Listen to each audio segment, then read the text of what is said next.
I've seen all kinds of age groups come through here, all kinds of people in my 20-some years in Ellensburg. And believe it or not, there are people that you would think that are totally capable of doing a job that aren't.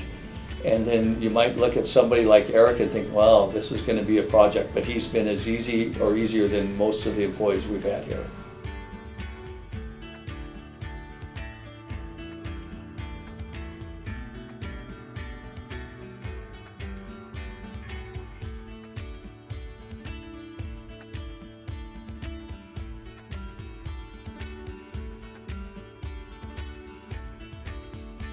Diversity benefits everybody, and I think to have a diversified workforce in our community, it just expands everybody's experiences. It lets people see things from different points of view. I think it's a win-win for everybody if we can have a diversified workforce in our community.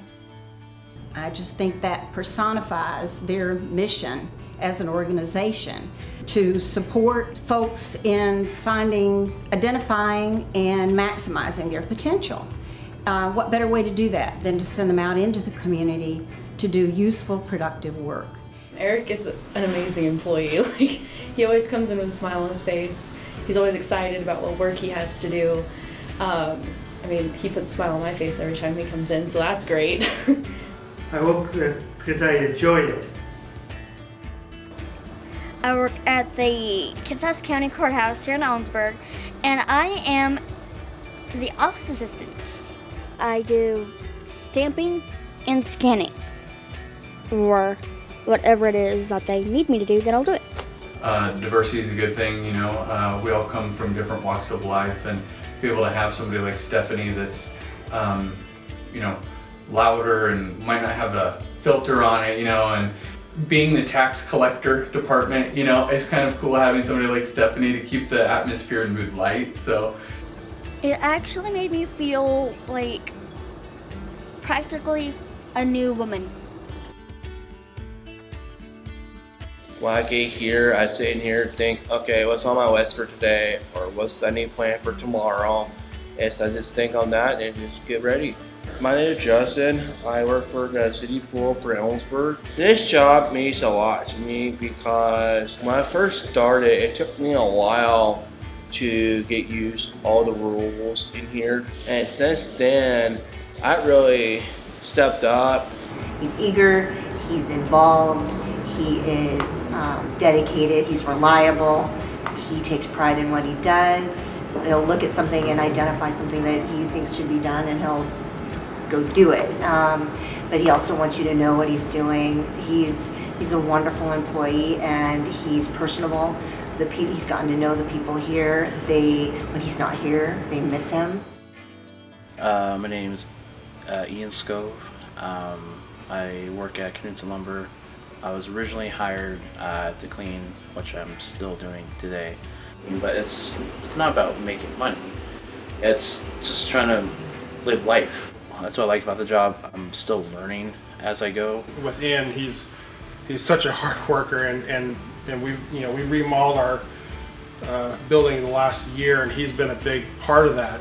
I mean, huge part of it, because he's not a lot of people stay after do the extra work, but he was always willing and always here to do that, and so he put in a lot of hours. He's moving more and more away from the cleaning janitorial part.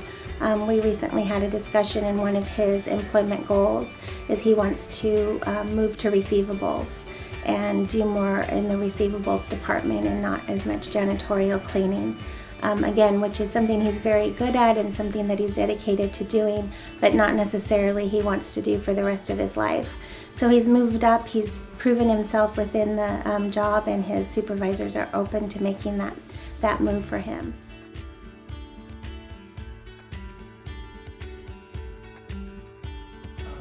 They do a lot of good for a lot of handicapped people, and a lot of good for the community by getting the handicapped people out there in the community and showing them that the handicapped people are able to do the jobs and all the other stuff that the normal people are able to do. They put me on the board of Elmview.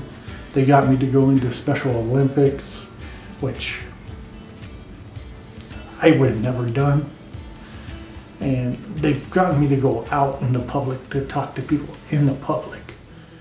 Have loved it, have loved having them here every day. They have such joy in what they do that it's contagious when they come in. And as a not-for-profit, we don't have a lot of staff.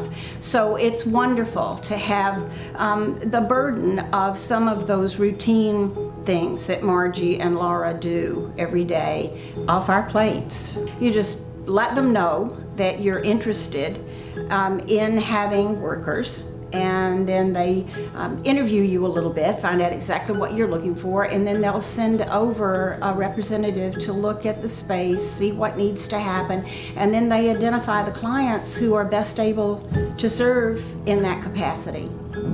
They're very painless. I had an employer tell me once that what they get from the person that they employed is by far more what that person gets. The way their staff has learned and grown by having the diversity of somebody with a disability on their work staff. Sometimes people think there are limitations. They don't think in terms of how much people can do. They just see limitations. And I think that as people begin to know the participants, like we know Margie and Laura, then they begin to see that there aren't as many limitations as they think.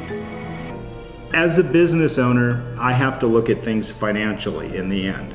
And I have to make sure there's a return on investment. I don't have the luxury of hiring people because it's the so-called right thing to do. And so having Mark just proves to us, and hopefully to the community, that it works. It makes sense. It's good for your business. It's good for your community. It's good for your soul. I don't know what more to say.